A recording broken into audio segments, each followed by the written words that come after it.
Assalamualaikum Ustaz. Ya, Waalaikumsalam warahmatullah. Gimana kabarnya Ustaz? Alhamdulillah baik akhi. Gini Ustaz, kita buka-buka media sosial nih Ustaz, ternyata lagi hangat diperbincangkan nih Ustaz. Apa itu yang lagi hangat dibincangkan tuh? Itu suatu fenomena lah, fenomena Zaman. fenomena akhir zaman lah bisa dibilang Akhir Ustaz zaman. ya. Jadi di sebuah lingkungan yang kita anggap bagus, sebuah pesantren katakanlah ya Ustaz ya. Ya, Ternyata bisa terjadi hal-hal yang tidak kita inginkan Ustaz, seperti pelecehan seksual, ya. kekerasan, tapi Pencabulan. pencabulan intinya tuh yang kita nggak inginkan lah Ustaz. Ya, Nah, bahkan pelakunya pun orang-orang utama dalam tanda kutip di pesantren tersebut Ustaz gitu. Ya. Seperti anak kiai, bahkan kiainya pun Allahul musta'an.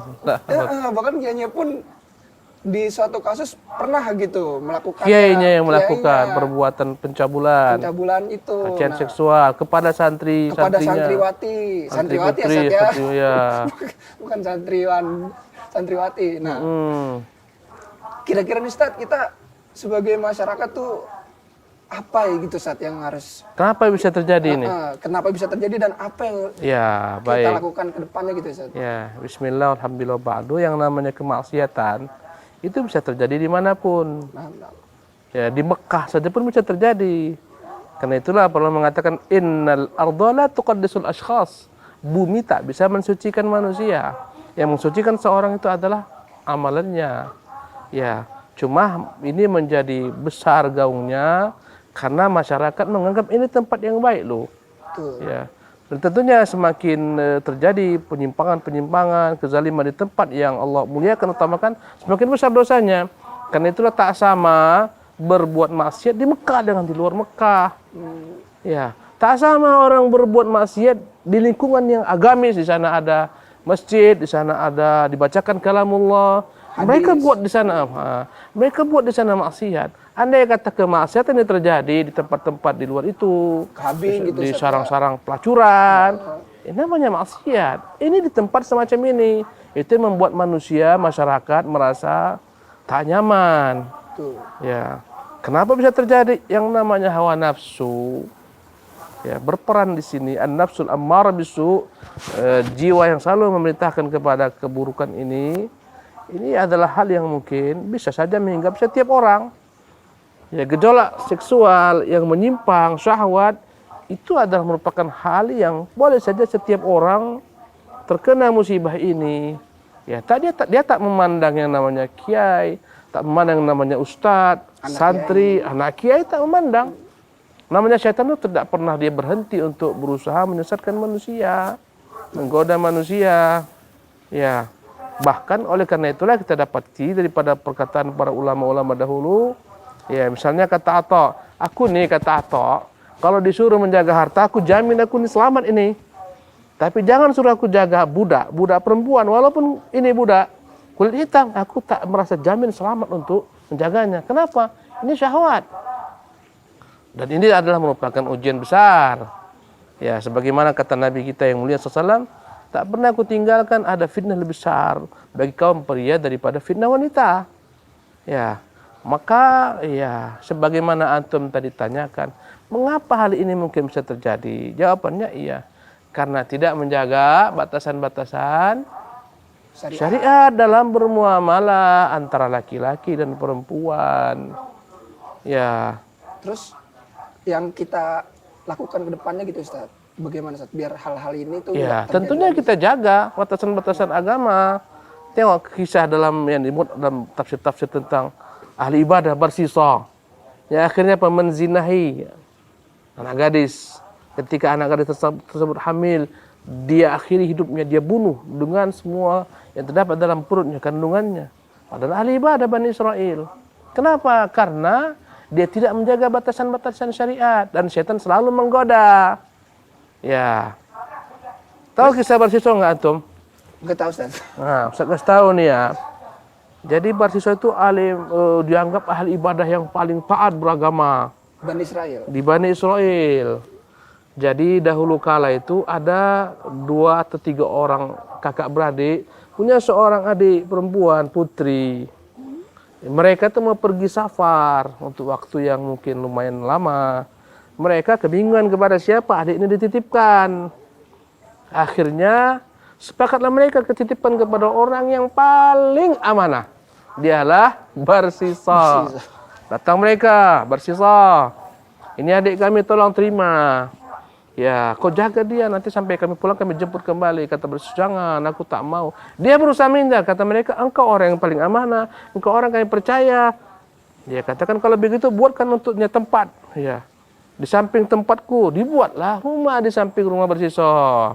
Tiap hari Barsisa buat makanan, ya. Kemudian setelah selesai diletakkannya di depan pintu, ditinggalkan. Syaitan berkata, Barsisa, tiap hari kau seperti begitu. Nanti jangan-jangan diambil binatang tuh makananmu itu. Akhirnya dia tak dapat. Kau ketoklah pintu, katakan makanan sudah hadir. Tunggu jawabannya, ya. Baru kau tinggalkan. Satu langkah. Saya ketok pintu, makanan sudah siap. Lambat laun kata syaitan lagi, Barsisa, apa salahnya kau tunggu sampai dibukakan pintu? Jangan-jangan dia lupa. Ya, bukakan pintu dulu, tunggu, pastikan dia ambil. Akhirnya diketok pintu, dibuka, diambil. 2 langkah.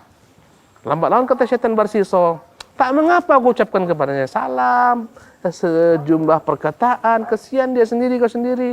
Dia juga butuh teman ngomong, apa salahnya? Akhirnya setelah dibukakan pintu, ucapkan salam, ngomong-ngomong bagaimana kondisimu. Langkah berikutnya, lambat laun, berketerusan dia. Kata syaitan Barsisa, kau punya ilmu banyak. Kenapa tak kau ajarkan dia ilmu agama? Duduk di situ berhadapanmu. Suruh dia untuk belajar. Barsisa pun duduk bersama perempuan ini. Diajarkanlah ilmu-ilmu. Lambat laun akhirnya Barsisa menzinahinya. Ya, hamil perempuan ini. Datang setan kepada Barsisa. Barsisa, kau bahaya. Kau hamili anak gadis seorang. Disuruh kau jaga, kau hamili. Kata Barsisa, apa yang harus kau buat? Kau bunuh dia. Ya. Takut ya. Takut dia dibunuh. Ya. Ketika dibunuh anak ini dengan janinnya dikuburkan. Kemudian akhirnya setan datang dalam bentuk mimpi kepada abang-abang Barsisa tadi. Yang dititipin tadi. Ya. Intinya mereka melihat adik mereka itu sudah meninggal. Dibunuh oleh Barsisa. Mimpi mereka sama. Ya. Ya. Dalam beberapa riwayat dikatakan mereka pun pulang menjemput adik mereka. Ya, kata Barsisa, adik kalian telah meninggal, dia kena penyakit begini begitu, akhirnya aku kuburkan, udah meninggal. Mereka pun pulang dengan sedih. Ternyata setelah pulang dalam mimpi jumpa setan, setan mengatakan dia tak meninggal wajar loh, dia itu dibunuh. Kalian coba bongkar tuh kuburannya. Di sana akan terdapat dia dalam keadaan hamil dibunuh. Akhirnya tiga-tiga mimpi sama, mereka pun yakin ini pasti benar. Mereka datang kepada Barsisa, akhirnya mereka paksa, Barsisa pun ngaku. Lihatlah kuburan, benar. Ya, sampai akhirnya Barsisa pun ditangkap, mau digantung karena telah membunuh. Datanglah setan kepada Barsisa, hai Barsisa, inilah kesempatan terakhir. Kalau engkau beriman kepadaku, anggap aku Tuhanmu, kau akan bebaskan sekarang. Barsisa pun mengatakan, ya engkaulah Tuhanku. Dia pun menganggukkan kepalanya.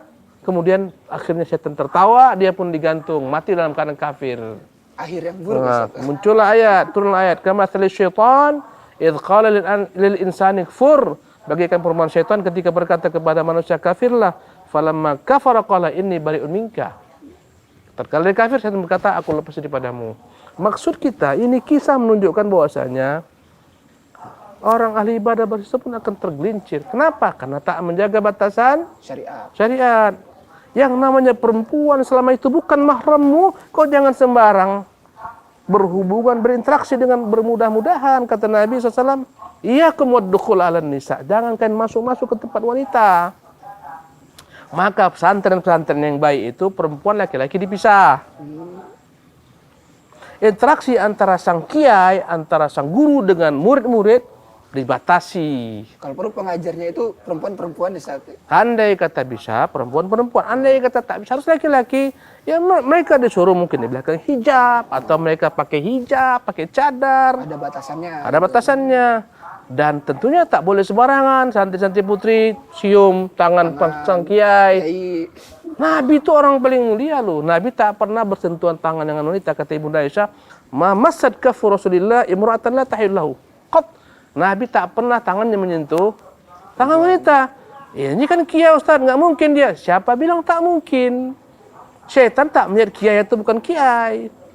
Ya, apabila santri putri ya bersalaman sama kiainya sembarangan, ya, tak menjaga batasan, kata kiai masuk ke rumah saya, ini tolong bantu saya ada kerjaan, berkhulwat berduaan, jadi ya Betul Ustaz.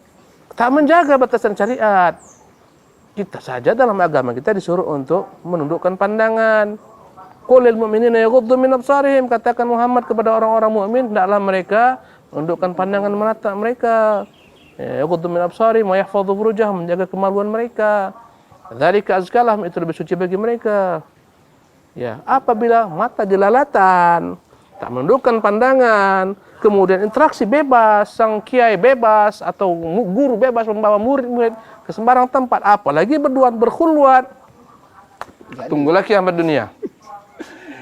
Jelas kira-kira. Jelas Ustaz. Kalau mau selamat namanya pesantren, ini perempuan, laki-laki. Kalau terpaksa karena kekurangan guru-guru mengajar, jaga batasan. Ada hijab. Ada hijab atau santri-santrinya pakai cadar misalnya. Ya, atau gurunya tidak melihat kepada murid-muridnya secara dengan syahwat dalam menundukkan pandangan dan semacamnya. Ya. Kemudian Ustaz, kalau dari masyarakat kita tanggapannya atau kedepannya yang kita lakukan tuh kayak gimana Ustaz? Kalau Ya dari masyarakat dalam memilih lembaga-lembaga pendidikan yang benar-benar care, menjaga santri putri, jaga Tidak sembarangan benar-benar. masukin Sembarang. tempat. Iya. Nah, Ustaz. Seperti ini bahaya. Ya, wallahu taala lah. Mungkin itu kayaknya komentarannya. Cukup insyaallah. Nah, Ustaz, jazakallah khairan, Oke, Ustaz. afwan.